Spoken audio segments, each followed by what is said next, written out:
Okay जी, तो morning session के participants हमारे पास कंपैरेटिवली कम है compare to the evening session,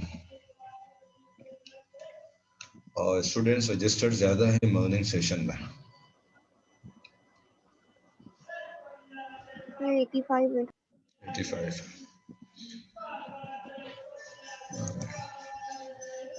तो पार्टिसिपेशन बहुत ज़्यादा कम है, क्या वजह हो सकती है भाई इसकी? क्यों? सर मे बी क्विज़ेस वगैरह हो और फिर ये असाइनमेंट के लिए पढ़ रहे हो सर। अच्छा, अच्छा, अच्छा।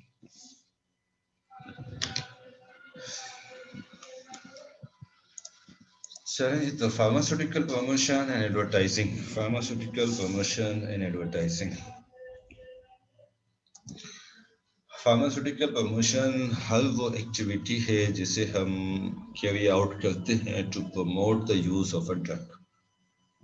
ड्रग प्रोडक्ट के यूज को इंक्रीज करने के लिए हर वो एक्टिविटी जिसका ऑब्जेक्टिव हो कि ड्रग प्रोडक्ट का यूज इंक्रीज हो सके, वो हमारे पास कहलाता है प्रमोशन। इस प्रमोशन के लिए we use two different means of advertising. One is direct to consumer advertisement and other is direct to physician advertisement. Direct to consumer advertisement हम पहले भी डिस्कस कर चुके हैं कि वो एडवर्टाइजमेंट जिसमें टारगेट जो कस्टमर होगा वो हमारा कंज्यूमर होगा, यानी कि पेशेंट। ये डायरेक्ट टू कंज्यूमर एडवर्टाइजमेंट हम करते हैं through broadcast media, print media, internet पे। राइट जी, और ज़्यादातर ये ओटीसी प्रोडक्ट्स के लिए किया जाता है जी। जैसा कि आजकल आप सोशल मीडिया पर भी और टीवी पर भी पेनाडोल का एक एडवर्टाइजमेंट देख रहे होंगे, जिसकी टैग लाइन है मेरा भरोसा, मेरा भरोसा। देखा ना आप लोगों ने? जी सर, जी सर देखा है ये। और ऐसे कंट्रीज, पैनाडोल एक्स्ट्रा। जी, ऐसे कंट्रीज जहाँ पर के direct to consumer advertisement prescription products के लिए भी अलाउ है, वहाँ पर प्रिस्क्रिप्शन प्रोडक्ट्स के लिए भी डायरेक्ट टू कंज्यूमर एडवर्टाइजमेंट की जाती है। इसका बजट जो है वो डे बाय डे इंक्रीज हो रहा है, कंपनीज टीटीसीए की तरफ ज़्यादा मूव करती जा रही है। लेकिन जो ज़्यादातर बजट यूटिलाइज होता है प्रमोशनल एक्टिविटीज़ का, वो डायरेक्ट टू फिजिशियन एडवर्टाइजमेंट में होता है, क्योंकि हम ये देख चुके हैं कि फिजिशियन हमारा या प्रिस्क्राइबर डिसीजन मेकर है एक हेल्थ केयर सिस्टम का। ठीक है, ये एडवर्टाइजमेंट के लिए जो चैनल्स हम यूटिलाइज करते हैं ज़्यादातर वो होम विजिट से, मेजॉरिटी ऑफ द प्रोपोर्शन जो इन चैनल्स का है वो होम विजिट्स पे डिपेंड करता है। देन फ्री सैंपल्स है, प्रोफेशनल जर्नल्स पे एडवर्टाइजमेंट है, और 1+1 की ऑफर है या एक सर्टेन ड्यूरेशन की थेरापी फ्री ऑफ कॉस्ट है, तो डिफरेंट मीन्स के थ्रू, लेकिन इन्वॉल्विंग द फिजिशियन, फिजिशियन को इन्वॉल्व करते हुए डिफरेंट एक्टिविटीज़ जो हम परफॉर्म करते हैं ताकि ड्रग प्रोडक्ट की जो यूसेज है वो इंक्रीज हो सके। अब इस डायरेक्ट टू कंज्यूमर एडवर्टाइजमेंट और डायरेक्ट टू फिजिशियन एडवर्टाइजमेंट के दो डिफरेंट पर्सपेक्टिव्स या दो डिफरेंट व्यूज हैं हमारे पास।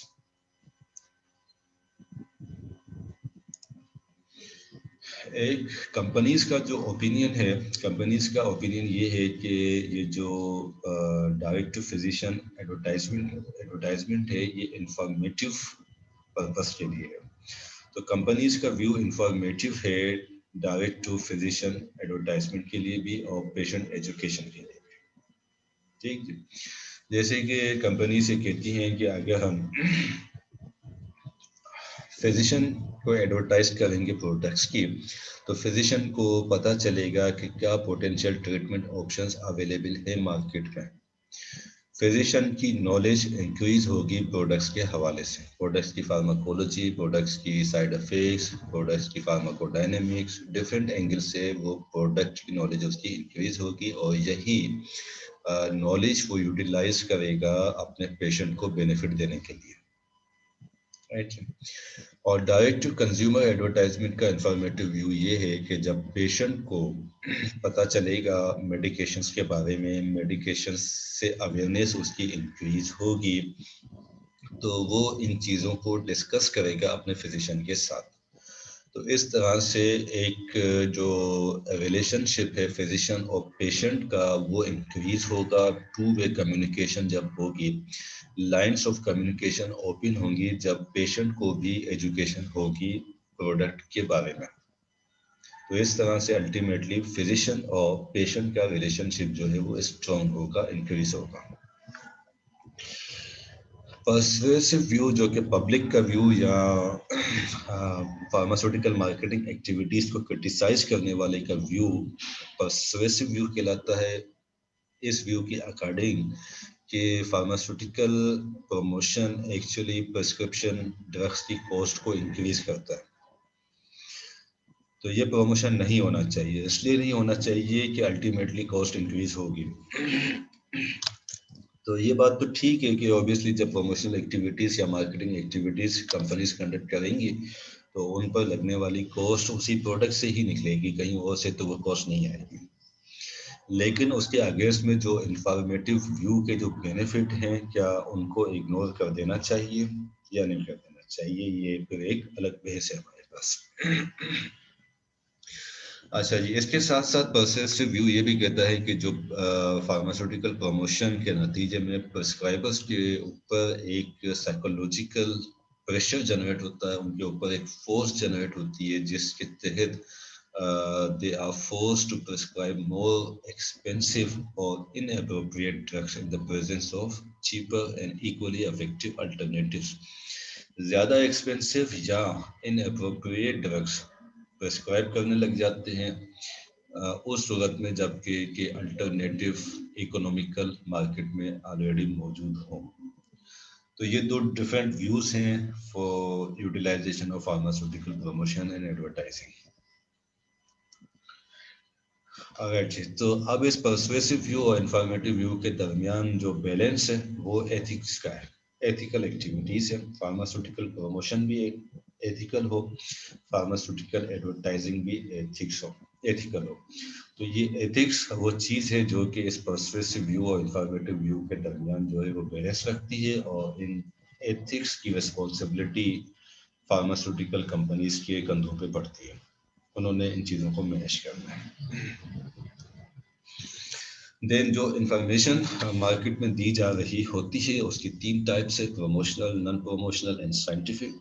प्रमोशनल इंफॉर्मेशन वो इंफॉर्मेशन जहाँ पर के सेल्स मटेरियल की जो एडवर्टाइजमेंट है वो उसमें एक पर्टिकुलर प्रोडक्ट इन्वॉल्व हो, वो एडवर्टाइजमेंट टारगेट करती हो एक पर्टिकुलर प्रोडक्ट को, उसको हम कहते हैं कि प्रमोशनल इंफॉर्मेशन है। ये प्रमोशनल इंफॉर्मेशन पेशेंट्स को भी दी जा सकती है through different channels of direct to consumer advertisement, और डिफरेंट एडवर्टाइजिंग कैंपेन्स के थ्रू हेल्थ केयर प्रैक्टिशनर्स को दी जाती है बाय फार्मास्यूटिकल रिप्रेजेंटेटिव्स, राइट जी, जिसको कि हम कहते हैं डिटेलिंग मटेरियल या डिजिटल फॉर्म में डिटेलिंग एड्स। उनकी मदद से ये promotional information sales representatives health care practitioners को प्रोवाइड करते हैं, और चूंकि इसमें एक प्रोडक्ट इन्वॉल्व होती है इसलिए हम इसको कहते हैं प्रमोशनल। नॉन प्रमोशनल वो इंफॉर्मेशन है जिसमें यूजुअली जो डिजीज की अंडरस्टैंडिंग है, डिजीज से रिलेटेड जो अवेयरनेस है उसको इंक्रीज किया जाता है। डिजीज क्या है, क्यों होती है, कैसे होती है, क्या उसके साइन एंड सिम्टम्स हैं, कैसे उसको प्रिवेंट करना चाहिए, कैसे उसको मैनेज कर सकते हैं, क्या उसकी कॉम्प्लिकेशंस होंगी, उन कॉम्प्लिकेशंस को कैसे प्रिवेंट किया जा सकता है, ये सारी इंफॉर्मेशन होगी नॉन प्रमोशनल। नॉन प्रमोशनल क्यों हम इसे कह रहे हैं कि इसमें कोई प्रोडक्ट इन्वॉल्व नहीं होगी। और जी देन साइंटिफिक इंफॉर्मेशन से विल मीन के जब कोई रिसर्च करता है अपने R&D डिपार्टमेंट में, फार्मा कंपनीज में, या एकेडमिक लेवल पे यूनिवर्सिटी की लेबॉर्ट्रीज में या जनरल फील्ड में अपने एकेडमिक पर्पस के लिए रिसर्च करता है, तो उस रिसर्च का जो डेटा पब्लिश होता है वो साइंटिफिक इंफॉर्मेशन कहलाती है। अब अकॉर्डिंग टू द बुक के इन तीन चीज़ों को या तीन डिफरेंट टाइप्स ऑफ इंफॉर्मेशन को डिस्टिंग्विश करना इजी नहीं है, इसलिए कि जो नॉन प्रमोशनल है इंफॉर्मेशन, आदो कि वो नॉन प्रमोशनल है, लेकिन अल्टीमेटली वो टारगेट प्रोडक्ट्स को ही करेगी। जब डिजीज अवेयरनेस इंक्रीज होगी, डिजीज कॉन्शियसनेस इंक्रीज होगी, तो ज़्यादा पेशेंट्स का बेस इंक्रीज होगा जो कि मोटिवेट होंगे अपनी डिजीज को ट्रीट करने के लिए। इसी तरह से साइंटिफिक इंफॉर्मेशन, अब लेट से कि आप एक रिसर्च कंडक्ट करते हैं, ठीक जी, फॉर एग्जांपल आप रिसर्च ये कंडक्ट करते हैं कि जी पाकिस्तान में पेंटाप्राजोल के जितने भी ब्रांड्स अवेलेबल हैं उनमें से फार्माको इकोनॉमिक ब्रांड कौन सा है, मोस्ट फार्माको इकोनॉमिक ब्रांड कौन सा है, सबसे ज्यादा एफिकेसी सबसे कम प्राइस पे देने वाला कौन सा ब्रांड है। नाउ लेट्स से कि आपने 20 ब्रांड्स जो है वो सिलेक्ट कर दिए जो पाकिस्तान की लोकल मार्केट में अवेलेबल है। अब जब आप ये रिसर्च कंडक्ट करेंगे तो अल्टीमेटली जो इसका आउटकम आएगा उसमें से एक ब्रांड ऐसा होगा लाजमी जो कि टॉप पे स्टैंड करेगा, वो फार्माको इकोनॉमिक ब्रांड बन जाएगा। आप अपनी रिसर्च पर्पस के पॉइंट ऑफ व्यू से आप उस डेटा को पब्लिश कर देंगे, ठीक जी। अब अगर आपने उसमें ये मेंशन किया हुआ है कि जो टॉप का जो ब्रांड है उसका ये नाम है और ये उसके बनाने वाली कंपनी है या ये उसका ब्रांड नेम है, तो अब ये डेटा फिर मार्केटिंग के लिए यूटिलाइज हो सकता है उसी को सपोर्ट करने के लिए कि देखें जी पाकिस्तान में ये स्टडी हुई, 20 ब्रांड्स को कंपेयर किया गया और उसमें से जो मोस्ट इकोनॉमिकल या फार्मा को इकोनॉमिक ब्रांड सामने निकल के आया वो हमारी कंपनी का है। इस तरह से, इस वजह से ये इजीली डिस्टिंग्विशेबल इंफॉर्मेशन नहीं है अकॉर्डिंग टू द बुक। इसके साथ साथ स्ट्रिक्टली रेगुलेटेड है pharmaceutical promotion. Pharmaceutical promotion and advertising strictly regulated है। इस पे किसी किस्म की कोई ऐसी आज़ादी नहीं है कि जो बात आपके दिल में आ गई वो आपने उस एडवर्टाइजमेंट में लिख के और आगे बढ़ा दी, ऐसा नहीं है। उस पर स्ट्रिक्ट रेगुलेशंस हैं, उस पर मॉनिटर किया जाता है उनको। अगर आप कोड ऑफ प्रैक्टिस से कंप्लाई नहीं करते तो उस पर सैंक्शंस और पेनल्टीज भी जो है वो डिफरेंट लगाए जाते हैं।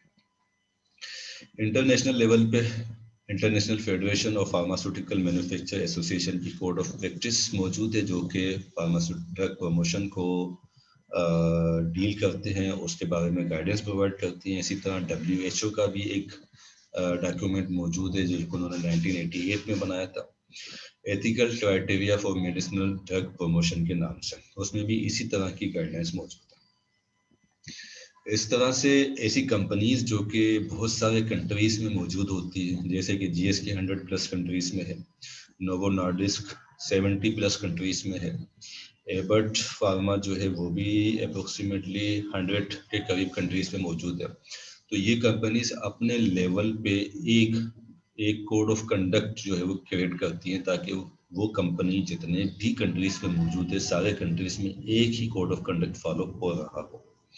और ये कोड ऑफ कंडक्ट्स जो है वो इन्फ्लुएंस होते हैं इंटरनेशनल फेडरेशन IFPMA की जो कोड ऑफ प्रैक्टिस होती है उससे इन्फ्लुएंस होते हैं। अच्छा, देन इंटरनेशनल के साथ साथ रीजनल लेवल पे भी पॉलिसीज बनाई जाती हैं, जैसे कि European federation of pharmaceutical industrial associations के नाम से, ठीक जी। एशिया में अगर किसी ने बना रखी हो तो वो एशिया के रीजन्स के लिए उसने गाइडलाइंस बना रखी होंगी। इसी तरह से फिर नेशनल लेवल पर जो गाइडलाइंस बनती हैं वो इंटरनेशनल लेवल पे जो बनी हुई होती हैं गाइडलाइंस वो उनसे इन्फ्लुएंस होती है, उनसे लिंक हुई भी होती है। और कंपनीज भी फिर उसी से रिलेटेड अपने कोड ऑफ प्रैक्टिस बनाती है। इसी तरह से जो नेशनल लेवल पे जो भी कोड ऑफ प्रैक्टिस बनाई जा रही है वो नेशनल लेवल पे इसलिए बनाई जाती हैं कि जो नेशनल लॉस है, जो लोकल लॉस एंड रेगुलेशंस हैं उनके साथ चीज़ों को एडजस्ट अलाइन जो है वो किया जा सके। तो प्रमोशनल और एडवर्टाइजिंग के हवाले से जो IFPMA की कोड ऑफ प्रैक्टिस है वो हम प्रीवियसली पढ़ चुके हैं। Ethical considerations of pharmaceutical marketing का टॉपिक जब हमने डिस्कस किया था उसमें ब्रीफली हम ये रिव्यू कर लेते हैं कि according to code of practice promotion का पर्पस हमेशा पेशेंट प्रायोरिटी होगा, कमर्शलाइजेशन टॉप पर नहीं जाएगी, बिजनेस टॉप पर नहीं जाएगा, फिजिशियन टॉप पर नहीं जाएगा, सेल्स रिप्रेजेंटेटिव टॉप पर नहीं रहेगा, फार्मासिस्ट फर्स्ट प्रायोरिटी पर नहीं रहेगा, बल्कि जो बेनिफिट पेशेंट का हमेशा पहली प्रायोरिटी होगी। कंपनीज और हेल्थ केयर प्रैक्टिशनर्स के दरमियान होने वाले इंटरएक्शन का क्या स्टैंडर्ड्स है, ये भी हमने एथिकल क्राइटेरिया में देखा है। स्पॉन्सरशिप किन कैटेगरीज में करनी है, किस लेवल पे करनी है, हेल्थ केयर प्रैक्टिशनर्स को उनके मील्स के लिए करनी है, उनकी जर्नीज के लिए करनी है, लेकिन उनकी फैमिलीज को किसी तरह की फाइनेंशियल सपोर्ट नहीं देनी, एंटरटेनमेंट रिलेटेड कोई स्पॉन्सरशिप प्रोवाइड नहीं करनी। ठीक जी। प्रमोशनल एड्स किस तरह के देने हैं, उसमें क्या क्या इंफॉर्मेशन इंक्लूड करनी है, सैंपल्स कितने होने चाहिए, कितने नहीं होने चाहिए, कितनी फ्रिक्वेंसी से होने चाहिए, ये हम देख चुके हैं सारा एथिकल क्राइटेरिया में। ठीक जी। इसके साथ साथ अनलाइसेंस्ड प्रोडक्ट्स और अनलाइसेंस्ड यूज, यानी कि अनअप्रूव्ड प्रोडक्ट और अप्रूव्ड प्रोडक्ट के अनअप्रूव्ड इंडिकेशंस दोनों को प्रमोट नहीं किया जा सकता। अच्छा जी। क्लिनिकल रिसर्च, जो भी क्लिनिकल रिसर्च प्रोडक्ट पे की जाएगी उसको ट्रांसपेरेंट रखना है, उसका डेटा ट्रांसपेरेंटली प्रोवाइड करना है, उसमें किसी तरह की मैनिपुलेशन नहीं करनी, बायसेस नहीं करनी, हॉस्पिटलिटी लिमिटेशंस रखनी है, इंटरेक्शन जो हेल्थ केयर प्रैक्टिशनर्स के साथ करना है उसमें ऐसा ना हो कि हॉस्पिटलिटी के नाम पे जो है वो अय्याशियाँ करवाई जा रही हैं, या गैर ज़रूरी जो अखराजात है वो हॉस्पिटलिटी के नाम पे स्पेंडिंग की जा रही है। ठीक है जी। इसी तरह से डोनेशंस और ग्रांट्स का भी अपना क्राइटेरिया है कि किन कंडीशंस में आपने डोनेशंस देना है, फिजिशियंस को किन कंडीशंस पे नहीं देना। फॉर एग्जांपल, अगर एक फिजिशियंस की कम्युनिटी पॉपुलेशन के लिए कोई वेलफेयर का काम करना चाहती है, लेट्स से कि कोई मेडिकल कैंप लगा रही है, कोई कार्डियोलॉजिस्ट या ईएनटी स्पेशलिस्ट या फिजिशियंस जो है वो किसी एरिया में ट्यूबरक्लोसिस के हवाले से फ्री मेडिकल कैंप जो है वो लगा रहे हैं। ठीक है। और उस मेडिकल कैंप को कराने के लिए अगर फार्मास्यूटिकल कंपनी कोई डोनेशन दे रही है, कोई ग्रांट्स प्रोवाइड कर रही है, तो उसकी पहली कंडीशन तो ये होगी कि वो डोनेशन किसी भी तरह से उसकी बाइंडिंग इस बात से नहीं होगी कि जी हम डोनेशन आपको इसलिए दे रहे हैं कि आप हमारी प्रोडक्ट्स ही प्रेस्क्राइब करेंगे इस मेडिकल कैंप में जाके, या मेडिकल कैंप से वापस आके जब आप अपनी प्रैक्टिस करेंगे तो हमारी प्रोडक्ट्स प्रेस्क्राइब करेंगे, इस तरह की चीज़ें। और ये हम ब्रीफली आई थिंक डिटेल में डिस्कस कर चुके हैं एथिकल कंसिडरेशंस का जो हमने टॉपिक किया था। अब इन प्रमोशन रिलेटेड जो कोड ऑफ कंडक्ट्स हैं, अगर इनको कंप्लाई नहीं करती कोई कंपनी तो उनके ऊपर सैंक्शंस एंड प्रोविजंस लगाए जा सकते हैं। जो भी अथॉरिटेटिव बॉडी होगी वो ये डिमांड कर सकती है किसी भी वक्त आपसे कि जो भी नॉन कंप्लाइंट एक्टिविटी आपकी कंपनी परफॉर्म कर रही है उससे फौरन से सीज करते हैं, फौरन से रोकते हैं। डिस्पाइट कि आप कितनी उस पर स्पेंडिंग कर चुके हैं या कितना बजट आपका उस एक्टिविटी पे आप लगा चुके हैं और अभी प्रोसेस उसका कंप्लीट नहीं किया है, अगर वो रेगुलेटरी बॉडी आपसे कहेगी कि ये एक्टिविटी रोक दें तो उसी जगह पे आपने उसको रोक देना है। अच्छा जी। देन नॉन कंप्लायंस की सूरत में जो उस नॉन कंप्लायंस की आउटकम निकलती है, किस तरह से आपकी किसी नॉन कंप्लायंट एक्टिविटी ने पब्लिक हेल्थ को अंडरमाइन किया है या उसको कंप्रोमाइज किया है या पब्लिक इंटरेस्ट, पेशेंट के इंटरेस्ट को कंप्रोमाइज किया है, उसकी पब्लिकेशन की जा सकती है न्यूज़पेपर्स में या दूसरे न्यूज़ मीडिया में कंपनी के नाम के साथ, ताकि अच्छे से कंपनी की जो है वो जिल्लत हो सके मीडिया में और पब्लिक में। इसके साथ साथ मॉनेटरी पेनल्टीज भी लगाई जा सकती हैं, इन टर्म्स ऑफ फाइनेंशियल टर्म्स पर पेनल्टीज लगाई जा सकती है। अरबों डॉलर्स के जुर्माने जो है वो कंपनीज पर होते हैं जब वो नॉन कंप्लाइंट एक्टिविटीज परफॉर्म करती हैं।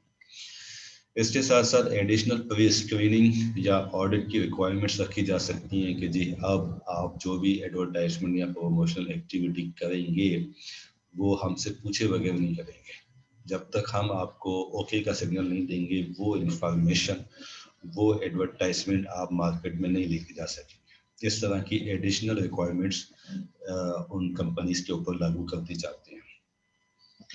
इसके साथ साथ वो कंपनीज जिस भी एसोसिएशन की मेंबर हैं उस मेंबरशिप से भी कंपनी को हाथ धोना पड़ सकता है। वो मेंबरशिप सस्पेंड भी की जा सकती है या लाइफ टाइम उनको टर्मिनेट की जा सकती है वो मेंबरशिप कंपनी से। ठीक है जी। और लोवेस्ट लेवल पे या सिंपल लेवल पे ये होता है कि एक करेक्टिव कम्युनिकेशन उस कंपनी से की जाती है, उसको एक नोटिस या इंतबाह दिया जाता है कि जी ये जो आप एक्टिविटी आपने एडवर्टाइजमेंट या प्रमोशन की परफॉर्म की है ये कोड ऑफ प्रैक्टिस से कंप्लाई नहीं करती, तो इसको आप इस टाइम फ्रेम के अंदर अंदर करेक्ट कर लें। अब अगर कोई करेक्ट नहीं करता तो इसी तरह से फिर पेनल्टीज उसकी बढ़ती जाएंगी। पहले मॉनेटरी पेनल्टीज भी आ सकती हैं, स्क्रीनिंग रिक्वायरमेंट बढ़ सकती है, फिर भी अगर कंपनी नहीं मानेगी तो उसकी पब्लिक रिप्रीमेंट कराई जा सकती है, पब्लिक अनाउंसमेंट करा के उसकी जो भी बुरी एक्टिविटीज है उनको पब्लिक किया जा सकता है। अच्छा चले, रिकेप की जरूरत नहीं है, यहाँ तक क्लियर है बातें? सर आपने गाइडलाइंस का बताया, उसमें एफडीए की गाइडलाइंस भी तो है जो कि रिस्ट्रिक्ट कर रही होती हैं फार्मास्यूटिकल उसकी प्रमोशन की। जी हाँ, लेकिन आई थिंक एफडीए की जो गाइडलाइन प्रमोशन या एडवर्टाइजिंग के हवाले से है वो इतनी ज़्यादा डिटेल्ड नहीं है। वो मेन चीज़ों पे फोकस कर रही होती है कि आपकी प्रोडक्ट रजिस्टर्ड नहीं है तो आप उसको एडवर्टाइज नहीं करेंगे और प्रमोट नहीं करेंगे। एक बात ये हो गई। जी। दूसरी बात ये हो गई कि जी आपकी जो प्रोडक्ट एफडीए अप्रूव्ड है उसकी जो इंडिकेशन अप्रूव्ड नहीं है वो इंडिकेशन आप नहीं कर सकते, चाहे उसका क्लिनिकल ट्रायल्स में आपके पास डेटा ही क्यों ना आ गया हो। लेकिन अगर एफडीए ने उसको जिस इंडिकेशन में अप्रूव किया है सिर्फ उसी इंडिकेशन में आप उसको करेंगे। ठीक है, तो इस तरह की चीजों के ऊपर है कोड ऑफ प्रैक्टिस उसका एफडीए का। सर मैंने कल ही एफडीए की वेबसाइट पे देख रही थी मैं, क्योंकि मेरा असाइनमेंट भी इससे रिलेट है ना, जी जी तो सर उसमें ये भी मतलब इसकी भी डिटेल्स और मजीद मैंने देखी है कि उन्होंने रिस्ट्रिक्ट किया हुआ है कि फार्मा कंपनीज को इस चीज़ पे कि वो अगर बेनिफिट्स बता रही हैं जी एडवर्टीजमेंट में जी जी तो वो उसके साथ साथ जो एडवर्स इफेक्ट्स और जो भी हमारे मेडिसिन के आ रहे होते हैं वो सब बतानी, यानी आपको एक तरह से पेशेंट को पूरी डिटेल देनी है मेडिसिन की। जी। जी, तो ये बात हम आई थिंक जब हमने एथिकल कंसिडरेशंस देखी थी आईएफपीएमए की कोड ऑफ प्रैक्टिस तो उसमें भी हमने ये देखा था कि जो एडवर्टाइजमेंट मटेरियल होगा उसमें क्या क्या इंफॉर्मेशन इंक्लूड करनी है। तो ये इंटरनेशनल लेवल पे ये डब्ल्यूएचओ, एफडीए और आईएफपीएमए तकरीबन चीजें आपस में रिलेटेड हैं और एक ही तरह के कंसेप्ट हैं। ठीक है सर। ठीक है सर वो ना? मैं इसलिए पूछ रही थी क्योंकि मैंने अपने असाइनमेंट में ना एफडीए की ऐड करी है, जी जी बिल्कुल ऐड क्योंकि करें, बिल्कुल ऐड आईएफपीएमए करें। हम कर चुके हैं ना ऑलरेडी, तो मैंने इसलिए उसकी तरफ नहीं गई, मैंने कहा एफडीए की कर दूं, तो इस वजह से मैं पूछ रही थी कि वो कर सकते हैं ना। जी जी बिल्कुल करें, बिल्कुल करें। Okay sir, thank you sir. जी और कोई सवाल है यहाँ पे?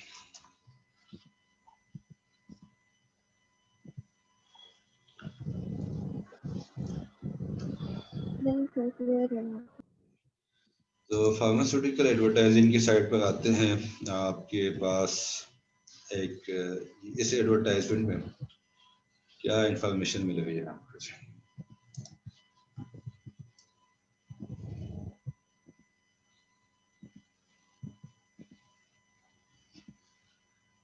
जी क्या इंफॉर्मेशन है इस एडवर्टाइजमेंट में?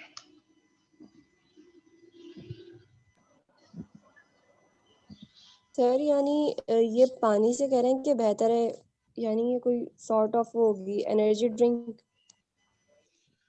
ओके, एनर्जी ड्रिंक होगी। ये प्रोडक्ट नेम आपको यहाँ नजर आ रहा है वो और यहाँ लाइक, जी एक सर ये तो मेरे को प्रोडक्ट लिखा है, क्लेम है।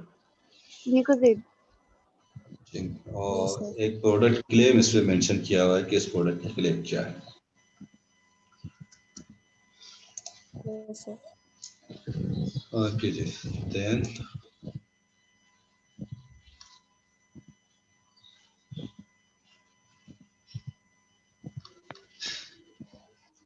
flavored powders and flavored milk powders हैं। सर इसमें भी यूं कह सकते हैं कि प्रोडक्ट का क्लेम बता रहे हैं कि शुगर जो है इसमें 45% जो है वो लेस देन है और एसेंशियल एसेंशियल विटामिन है विटामिन 7। है। ठीक।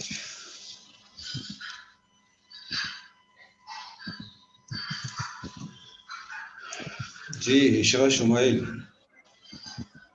Make with ये बता रहे हैं मतलब जो है फ्लावर से ब्रीथिंग इजियर हो जाएगी, इमीडिएटली हो जाएगी, इसका वो दे रहे हैं टैबलेट है, मतलब ये अर्बिट्रेर विटामिन का ना, तो उसका बता रहे हैं कि उससे उसकी ब्रीथिंग इजियर हो जाएगी उससे। और क्या है? विटामिन विटामिन तो नहीं है इसमें, विटामिन है। नहीं सर, वो गलत पढ़ लिया था, वो लिखा हुआ था ना सर मिस जेनेटिक है sir. Okay okay okay okay ठीक है। इसमें आपको प्रोडक्ट नेम नजर आ रहा है, उसकी स्ट्रेंथ नजर आ रही है, डोजेज फॉर्म है, इसके साथ साथ जो सर ये बेनिफिट्स बच्चों के लिए मतलब इसलिए होगा कि बच्चे इजीली जो है इसको ले लें, ताकि इसकी उससे ना क्योंकि इसकी बहुत अच्छी होगी, मतलब स्मेल वगैरह तो बच्चे ले लेंगे, इसलिए बच्ची का ऐड दिया हुआ है। ठीक है ठीक है। इसके साथ साथ जो दूसरी इंफॉर्मेशन मौजूद है वो इस प्रोडक्ट के क्या बेनिफिट्स हैं वो इस सर एडवर्टाइजमेंट में एस्थमा मौजूद जी सर। है। जी जो बेनिफिट्स हैं वो भी, और जो साइड इफेक्ट्स है वो भी, साइड इफेक्ट्स भी हैं। जी सर। ठीक। और सर एडवर्टीजमेंट पे हमें प्राइस बताने होते हैं मेडिसिन के? नहीं, जरूरी नहीं है, उसका क्राइटेरिया नहीं है। Okay sir. अनटिल अनलेस कि आपका ऑब्जेक्टिव ये हो एडवर्टाइजमेंट का कि आपने अपनी प्राइस को हाईलाइट करना। Okay sir. जैसे कि अगर आप ये कहें कि आपके कंपटीटर्स की प्रोडक्ट प्राइस जो है वो 100+ रुपीज़ है यूनिट पर यूनिट में, और आपकी प्राइस अगर 80 रुपीज़ है, तो आप उसको एज एन एडवांटेज एडवर्टाइज करा सकते हैं। तो ये डिपेंड करता है कि आपने इंफॉर्मेशन देनी क्या है, ऑब्जेक्टिव क्या है आपके मैसेज का। ठीक है सर।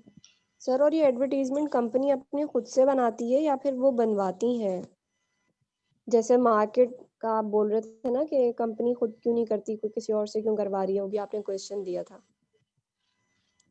अच्छा, मैंने किसको क्वेश्चन दिया, असाइनमेंट में दिया है किसी को?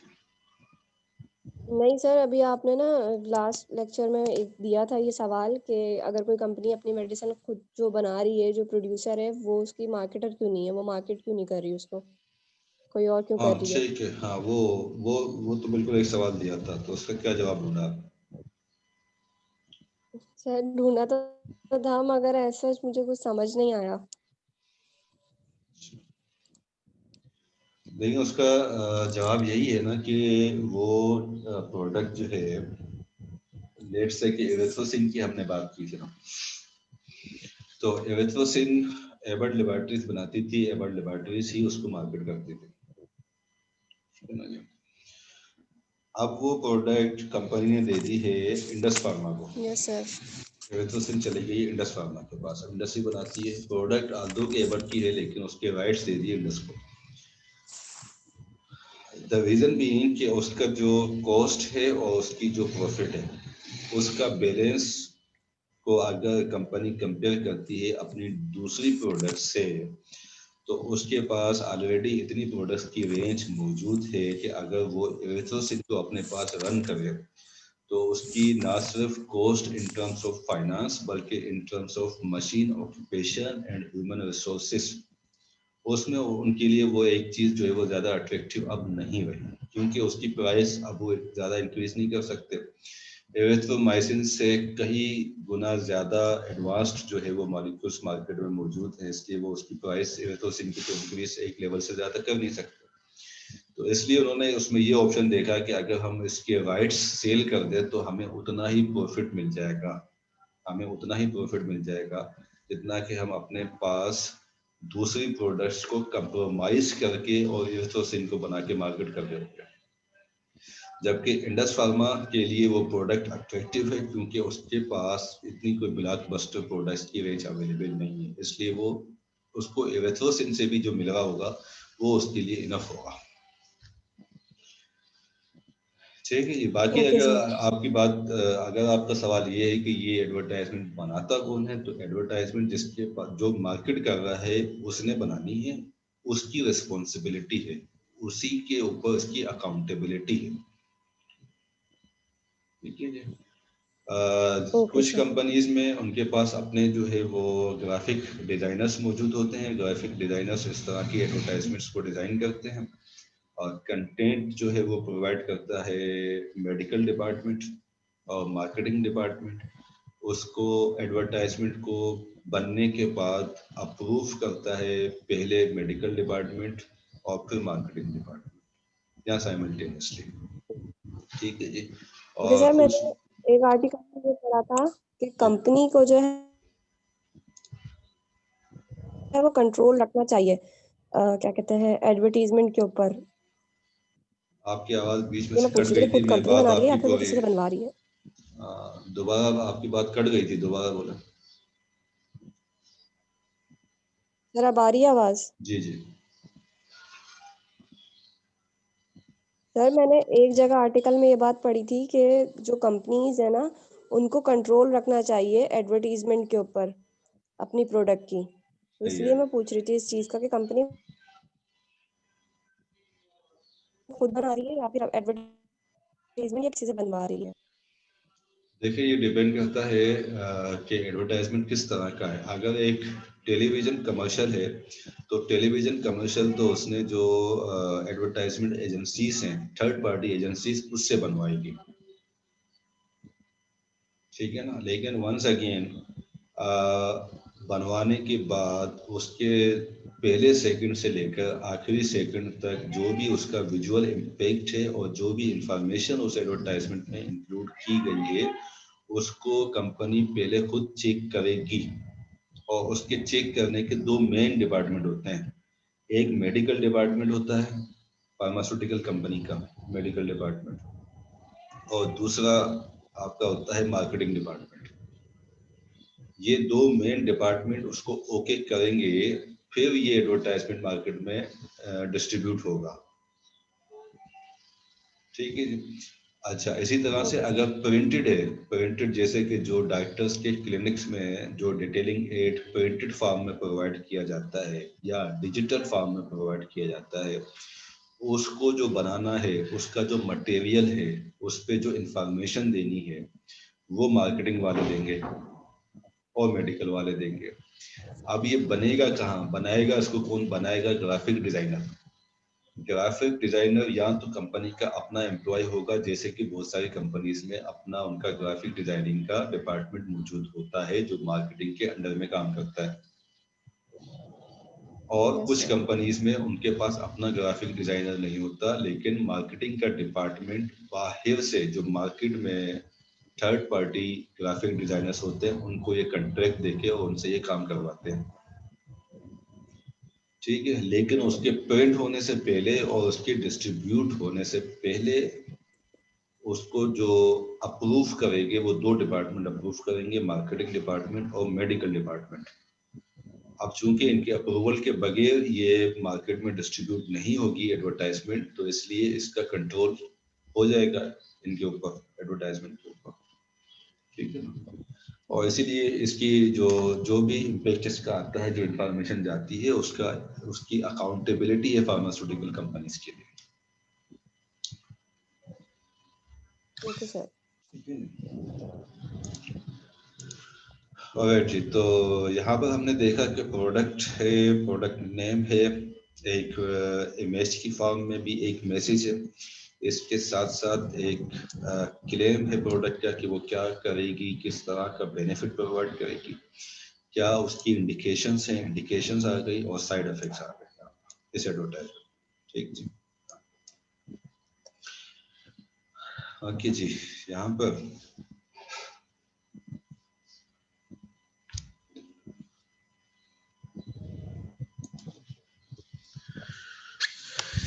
जी Nescafe sir, Nescafe. for the moment with matches. ठीक है, तो इसमें हमारे पास सिर्फ एक प्रोडक्ट नेम है और एक टैग लाइन है। फॉर द मोमेंट स्टेटमेंट एक टैग लाइन है। जी sir. ओके जी। ये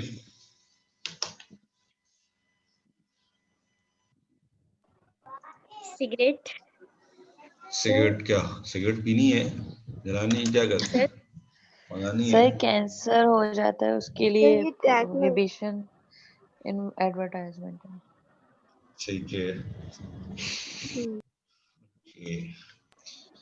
सो जो प्रीवियस आपने देखी हैं एग्जाम्पल्स कुछ और उनसे अगर आप कंपेयर करें इसको तो क्या डिफरेंस नजर आता है आपको जी? साद नुमान को अपनी कीमती राय से हमें आगाह कीजिए भाई।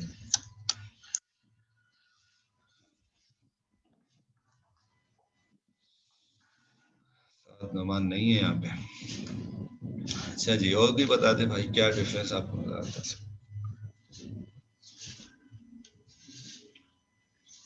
सर उस उनमें डायरेक्टली जो है प्रमोट किया जा रहा था किसी भी प्रोडक्ट को, और यहाँ पे मतलब डायरेक्ट प्रमोशन नहीं है। ये अवेयरनेस बेस्ड तो वो है अवेयरनेस के लिए। यानी कि सर जो हमारे जहनों में इंफॉर्मेशन ऑलरेडी मौजूद है, सिर्फ उसको क्लिक किया गया है। बाकी इंटरप्रिटेशन हमें इससे खुद ही करनी है।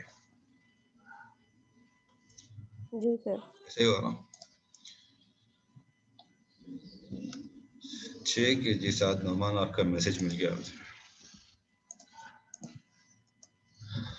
ऑलराइट जी, देन दिस वन। तो इसको कंपेयर करें जो हमने प्रोडक्ट देखी थी सीजनल एलर्जी की। जी सर। जी ईशा, आप इसका कंपैरिजन बताएं, जो प्रोडक्ट आपने देखी थी सीजनल एलर्जी की, जो प्रोडक्ट आपने देखी थी उसकी एडवर्टाइजमेंट से इसको कंपेयर कराएं। सर ये तो डॉग से मेरे ख्याल से कैंसर कॉज हो रहा है, तो हम ड्रग ये यूज करेंगे शायद, इस तरीके का है कुछ। देखिए, पिक्चर से पहले तो इन्फॉर्मेशन पे जाए ना कि इन्फॉर्मेशन क्या मिल रही है आपको। सर मैं बताऊं? जी तो ये बताइए।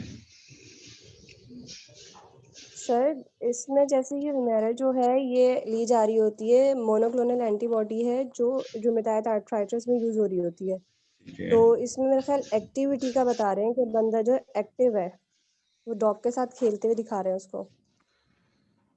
ठीक, देखें इसको। सर जी जी। सर एक्चुअली ये जो है ना एडेलिमुआ, तो ये जो मेडिकेशन है ये आर्थराइटिस के लिए यूज होती है। तो मेरी सर मैं इसको ये पिक कर पा रही हूँ पिक्चर से कि लाइक शी इज वर्किंग, मतलब like she is doing work with, मतलब सही तरह से ये मूव कर पा रही हैं, या मतलब एडवर्टाइजमेंट है सर इस ड्रग की, ये जो है ना मेडिसिन। देखें इसको दोबारा देखें, इस एडवर्टाइजमेंट को दोबारा देखें, इसमें कहीं नहीं लिखा हुआ है कि ये रूमेटॉइड आर्थराइटिस के लिए यूज करते हैं। फिर आप इसको कंपेयर करें, जी, फिर आप इसको कंपेयर करें यहाँ से, जिसमें लिखा हुआ है इस प्रोडक्ट को कहाँ पे यूज करना है और इसके क्या साइड इफेक्ट्स हैं, क्या इसकी इंडिकेशंस हैं और क्या इसके साइड इफेक्ट्स हैं। ठीक है जी, क्या इससे बेनिफिट मिलेगा? जी बाबा बोले। सर मेरा एक सवाल है यहाँ पे। सर